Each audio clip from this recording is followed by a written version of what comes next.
இஹ்ராம் அணிந்த பின் செய்யக்கூடாத 8 காரியங்கள், 8 விஷயங்கள். அதாவது இஹ்ராம் நம்ம ஹஜ்ஜுக்காக வேண்டி உம்ராக்காக வேண்டி இஹ்ராம் அணிந்து நியத் செஞ்சிட்டோம், ஹஜ்ஜுக்காக வேண்டியோ அல்லது உம்ராக்காக நியத் செஞ்சிட்டோம்.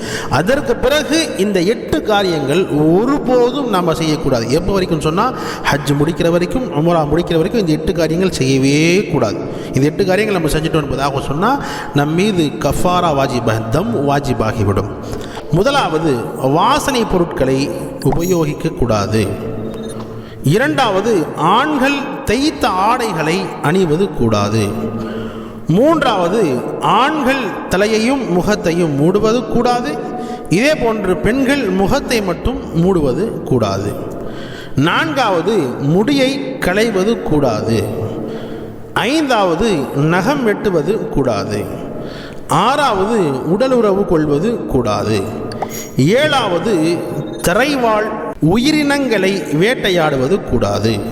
எட்டாவது, ஷாஃபிஈ மذஹபின் படி திருமண ஒப்பந்தம் செய்வது கூடாது. எனவே இஹ்ராம் அணிந்ததற்கு பிறகு இந்த 8 காரியங்களை ஒருபோதும் செய்யக்கூடாது. அல்லாஹ் நம் அனைவருக்கும் எவ்விதமான பிழைகளும் இல்லாமல், எவ்விதமான தவறுகளும் இல்லாமல் சரியான முறையில் இஹ்லாஸோடு அல்லாஹுக்காக வேண்டி மட்டுமே ஹஜ் உம்ராக்கள் செய்யக்கூடிய பாக்கியத்தை அல்லாஹ் நம் அனைவருக்கும் தந்து அருள்வானாக. ஆமீன்.